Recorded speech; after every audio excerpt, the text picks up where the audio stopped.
Yo quisiera ir al campo misionero. Yo quisiera, Señor, ir a predicar. Comenzó como un anhelo de perpetuar el estremecimiento que invade la piel y el cuerpo entero, cuando despertamos de un sueño en el que estamos en el espacio y lugar sagrado. A viva voz unas veces, tarareando y murmurando en otras, lo hemos escuchado repetir su súplica: yo quisiera ir al campo misionero. Yo quisiera, Señor, ir a predicar. Como siempre describe, nació en un hogar cristiano. Su padre, Wenceslao Marrero Torres, fue un agricultor por contexto y pastor por vocación, aunque ya eran novios en 1927, cuando fue nombrado pastor. No fue hasta el 1932 que Buencito se casó con Antonia González. Doña Toñita era una reservada pero perspicaz mujer. La espontaneidad impulsiva y carisma de él se balanceaban con la prudencia y la sagacidad de ella, mientras sorteaban la depresión de los años 30 con Alfredo, el mayor de los hijos. Con los cambios de los años 40, llegó Silvia y el 26 de octubre del 1945 nació Wenceslao Chito y unos años más tarde, Eleazar. El servicio de Dios y la gente fue la norma en el hogar. Se repartían las cartas a los vecinos del barrio en un correo improvisado. Se inyectaban medicamentos y siempre hubo alimento y ayuda al necesitado. Don Buencito visitaba enfermos y evangelizaba en Mameyes y en otros barrios. A los cultos en áreas distantes se iba a caballo y la distancia se incrementaba por caminos que con la primera llovizna eran lodazales. Una vez casi no llegan porque Chito se cayó del caballo. Quizás por el arrojo pasionario que lo llevará a cruzar fronteras, y a pesar de su corta edad, entre 8 a 9 años, Chito se aventuró a separarse de sus padres y hermanos. Aceptó hospedarse con familiares en San Juan para poder estudiar en el Colegio Robinson. No fue en una jaquita valla, fue en un carro, pero igual era la pena que sentía cuando hacia atrás miraba y una casa se alejaba, y esa casa era la suya. El choque cultural y lingüístico fue impactante. A él le tocó enfrentar solo la urbe, el teatro, el café, sin Gracil, la plaza, el parque, la acera, igual que narrara a Llorén Torres en su poema. Ahora la casa era ajena, los estudios serían en inglés y lo obligaron a repetir un grado junto a otros compañeros. No había siembra de café, sino avenidas y casas en cemento. Y por ello lloraba cada mañana cuando en el salón cantaban los niños: hogar de mis recuerdos, a ti volver anhelo. No hay sitio bajo el cielo más dulce que el hogar. Adaptarse fue la lucha entre el niño que añoraba el hogar y el joven que aspiraba a encontrar su lugar mientras sobrevivía. Creció y, como la mayoría de los adolescentes, resintió al mundo y a los que en él habitan. En el 1962, a los 16 años, regresó al campo, a la casa familiar. Comenzó una nueva vida en Mameyes y allí se encontró con Cristina, Cuchita, a la que conoció cuando ella tenía 14 años y se mudó desde el cielito de Comerío a Mameyes de Jayuya. Los padres de ella, Jesús García y María Cristina Rivera, se encargarían de la administración del campamento de la iglesia metodista y era más que natural que se cruzaran en el camino. La gente de la iglesia en la que creció pertenecían a una dimensión que, aunque familiar, ya no se veía ni se escuchaba igual. Ambos adolescentes llegaron cuando se implantó un plan piloto para que los escolares estudiaran los meses de verano y los recesos académicos coincidieron con la cosecha del café entre septiembre y diciembre. La meta era que aportaran a la economía de la familia y de los agricultores en el recogido del café. ¡Cuán loable iniciativa a favor de la languideciente industria! Claro, si los jóvenes hubiesen sido consultados sobre cómo pasar las vacaciones. Y allí, el hijo de Buencito, con su aire sanjuanero, se destacó por su liderato junto a compañeros en una protesta estudiantil contra la imposición sin diálogo del plan piloto. Allí se fortaleció la complicidad con Cuchita, que también se movilizó junto a sus compañeras. De inmediato comenzó: ¿y eso que es el hijo de Buencito? ¿Y eso que es el hijo del pastor? Ya no era uno más como en San Juan. Ahora el barrio lo miraba y juzgaba por cómo hablaba, cómo pensaba y cómo actuaba.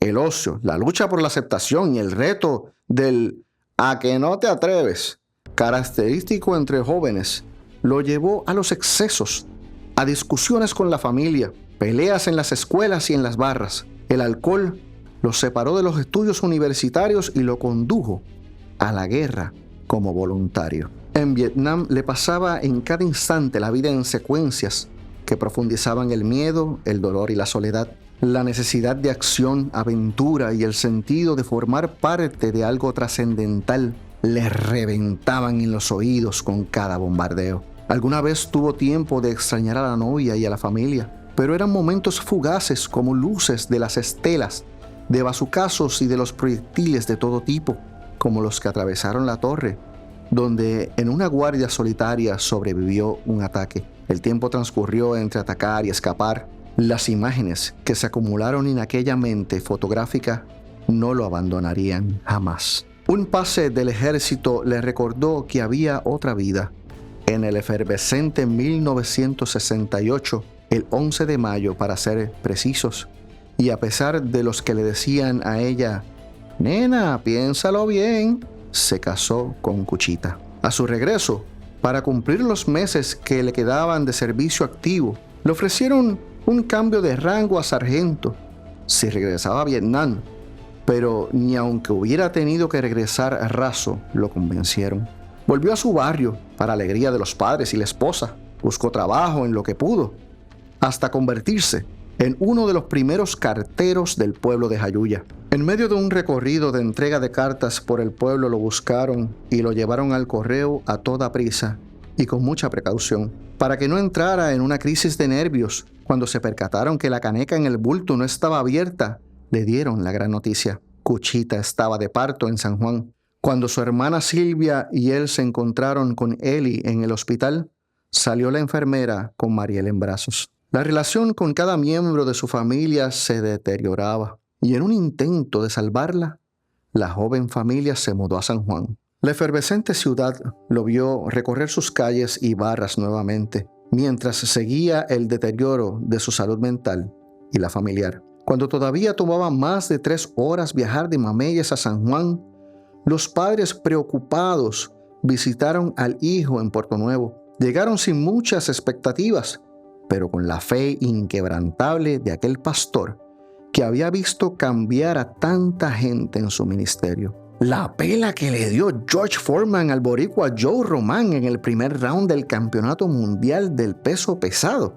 Un libro de Pat Boone y una oración desesperada desencadenaron la introspección sincera. La madrugada del 1 de septiembre de 1973 se escuchó el desgarrador clamor: «Dios, si es verdad que tú existes, cámbiame». Y así, ante el asombro de él mismo, su tío Polo, ¿verdad, Norris?, y del primo Arnaldo, el domingo en la mañana llegó hasta este altar. Algunos de ustedes fueron testigos del nacimiento de un nuevo ser, un nuevo compromiso y de la necesidad de compartir con todos y en todas partes en un ministerio de amor. Por eso, cuando Ninfa Méndez en 1974 alentó a aquel espíritu misionero a recorrer con su grupo las ciudades y campos de Centroamérica, no lo pensó 2 veces y dijo sí. Y así comenzó su travesía evangelística. Recorrer las calles de la todavía estremecida Nicaragua de principios de los años 70 acrecentaron aquel deseo palpitante en su corazón de ir al campo misionero, de ir a predicar. A evangelizar en República Dominicana llegaría en 1975 junto al veterano grupo al que se le sumó su esposa. Luego de nutrirse del ejemplo del padre y de los inolvidables reverendo José A. Robles y el reverendo Germán Lebrón, fue nombrado pastor en 1976 de la Iglesia Metodista de Culebra. Faltaba más. Acompañar al nene que va a ser pastor, Toñita. Voy de Jayuya a Culebra y a la luna si hace falta, le repetía el padre a la madre. Por 3 años recorrió las áridas tierras de la pequeña isla, en la que solamente había agua 2 horas por la mañana y 2 horas en la tarde. Allí entendió el profeta y su voz que clama en el desierto: Por eso, cuando inauguraron la primera emisora de radio en Culebra, fue derechito y pidió un espacio los domingos para predicar. En 1979 fue nombrado a pastorear en Ay Bonito Pueblo y en la iglesia del barrio Algarrobo. No bien se vaciaron las cajas de la mudanza, surgió la advertencia del huracán David. Todos estábamos conmocionados por la novedad de un huracán y aunque solamente recibimos vientos de tormenta tropical, cayeron hasta 20 pulgadas de lluvia, por lo que muchas personas perdieron sus pertenencias por derrumbes e inundaciones. ¿Recuerdan su liderato estudiantil? Pues no bien pasaron los vientos, movilizó a los miembros de ambas iglesias para recolectar ayuda para los damnificados y se entregó a las personas sin importar si eran o no de la congregación. David entró como categoría 5 a la República Dominicana y podíamos ver los estragos en los periódicos. Cuando 15 días después llegó el otro, Federico, y remató con las lluvias. Así supo que nuevamente debía seguir el llamado de ir al campo misionero y mantuvo la movilización de las iglesias. Mientras los voluntarios clasificaban las provisiones, se preguntaban cómo moverían la cuantiosa ayuda y estuvo orando la noche entera con Cuchita. La mañana siguiente, como todavía no había clases, Mariel fue a comprar pan y el dueño de la panadería le preguntó cómo iba la recolección y ella le habló de las montañas y montañas de ropa y zapatos porque hasta las tiendas y las farmacias se habían donado. El panadero, que no era de la iglesia, le dijo: yo sé que él está ocupado, pero dile que cuando pueda, que pase por aquí, que necesito hablar con él. Y allá fue ella y le dijo: que vayas inmediatamente. Así que no desayunes y vamos, que te lo voy a presentar. Luego de la protocolar presentación, el panadero lo felicitó por la iniciativa. Le preguntó qué hacía falta y él le confirmó que estaba orando para conseguir cómo mover todo a San Juan. Para su sorpresa, el panadero le dijo: pastor, no ore más. Cuente con mi camión y con los brazos necesarios para montar todo. En 1980 fue nombrado nuevamente al cargo, pero a 2 meses del nombramiento fue convocado a una reunión de emergencia en San Juan. En el barrio Ángeles de Utuado, la iglesia se dividió y quedaban 7 adultos, 10 niños, una estructura sin ventanas y sin luz ni Biblia en el altar. Hasta allí llegó. En las mañanas iba para visitar hogares y en las noches se regresaba con la familia para los cultos, hasta que los adultos se multiplicaron y el templo tuvo Biblia, ventanas, luz y lámparas como las de la iglesia de Puerto Nuevo. Utuado contaba con una emisora de radio que lo recibió y comenzó oficialmente el programa Mensaje de Amor. Mensaje de amor y fe y bondad. Las invitaciones a campañas evangelísticas en otras iglesias metodistas y de otras denominaciones para que compartiera su testimonio y mensaje fueron cada vez más frecuentes.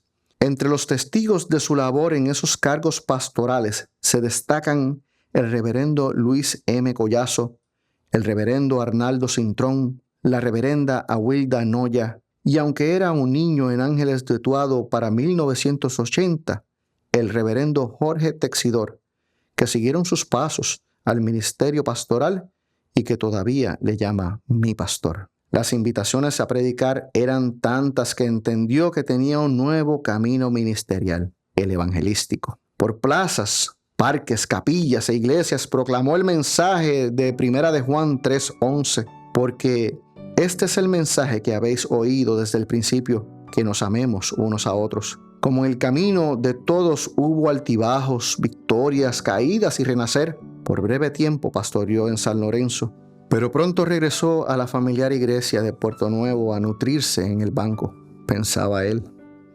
Aquí lo recibieron como siempre, sus hermanos, que hoy están aquí, y otros que ya no están, a quienes siempre recuerda como parte fundamental de su crecimiento espiritual, ministerio y más que nada, a todos ama como a su familia. En una campaña durante los años 80, el reverendo Víctor L. Bonilla le encomendó predicar. La sobrina de la hermana Altita se encontraba de vacaciones y lo escuchó contar su testimonio.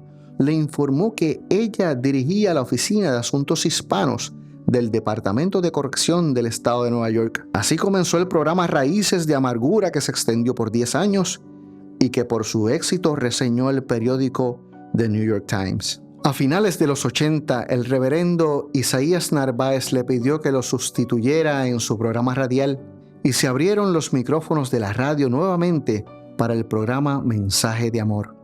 Cuando estaba de viaje por alguna campaña, y aunque algunos de ustedes nunca la han escuchado hablar, Cuchita se quedaba a cargo del programa y hablaba por 50 minutos, y ni la hija lo creía. Miles fueron impactados entre las campañas y el programa de radio, que fue galardonado como uno de los de mayor audiencia de la emisora.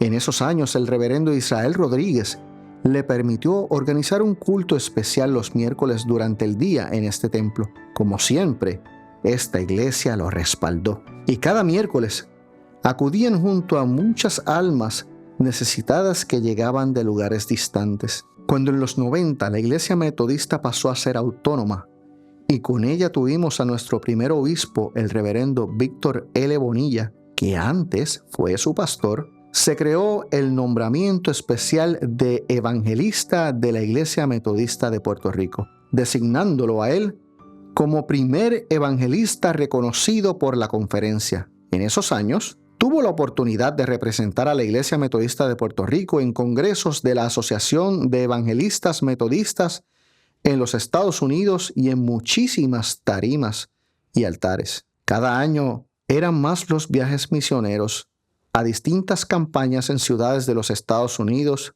República Dominicana, Cuba, México y El Salvador, entre otros países. En 1992, pudo establecer una relación constante con iglesias que comenzaban a expandirse en el sur de España. Córdoba lo ha visto constantemente regresar a sus calles, a donde regresará en unas semanas, y donde los hijos del pastor, a quien ha visto crecer, le llaman el titohuense. En 1999, la iglesia metodista de Vieques se quedó sin pastor, y allí fue enviado por su amigo el obispo Juan A. Vera. Allí estaba cuando la Isla Nena se estremeció con el bombazo con el que perdió la vida David Sanes. Cuando las manifestaciones de la comunidad en oposición a la presencia de la Marina comenzaron, un capellán de la Armada lo llamó para que les exhortara a desistir, y él le dijo: un vecino, amigo, hijo de la comunidad que yo atiendo y por la que tendré que rendir cuentas a Dios, ya no está entre nosotros. Por eso mi deber es estar allí con ellos y levantar mi voz para que no se repitan las injusticias. Y eso hizo. Los acompañó primero al frente y luego detrás de la verja junto a tantos que hicieron desobediencia civil. Tuvo la oportunidad de hacer algunos cursos especiales que se ofrecían en el seminario Garrett de la Northwestern University en Evanston, Illinois, y profesores como el Dr. Edilberto López le permitieron participar como oyente en cursos del Seminario Evangélico de Puerto Rico. Cuando reafirmaba como Wesley, el mundo es mi parroquia, recibió una nueva petición obispal para que ayudara por un tiempo como pastor de la Iglesia Metodista La Transfiguración en Santurce, y más tarde llegó a la Iglesia Carlos Wesley en el reparto metropolitano. Así volvió a pastorear y a sentir el cariño de la feligresía. Las cámaras de la cadena del milagro se encendieron y fue el primer programa fijo de un pastor metodista en Puerto Rico. En 2004 fue nombrado presbítero y unos años más tarde se retiró, siendo la iglesia Carlos Wesley la última en pastorear hasta ahora. Todavía quiere ir al campo misionero, todavía quiere ir a predicar un mensaje de amor, fe y verdad al alma que sedienta está. La Iglesia Metodista de Puerto Rico mantiene su nombramiento de evangelista y en 2 semanas sale para España. Ahora camina lento, no participa de tantas campañas como quisiera, pero se le ilumina la mirada cada vez que dice: me llamó el pastor Seijo para que predique el domingo. O: Cuchita, el miércoles no podemos salir porque el pastor me dijo que me encargara del culto. Así que, gracias a ustedes, debe estar con la cabeza agachada, pero agradecido y emocionado porque la iglesia que lo vio transformarse soñar y cumplir el sueño de predicar y de tener un ministerio junto a Cuchita, la compañera de tantas andanzas desde la adolescencia, lo celebre a 51 años de haber llegado hasta el altar. Y advertidos quedan. Si creen que la historia fue larga, esperen a leer el libro que quiere escribir ahora.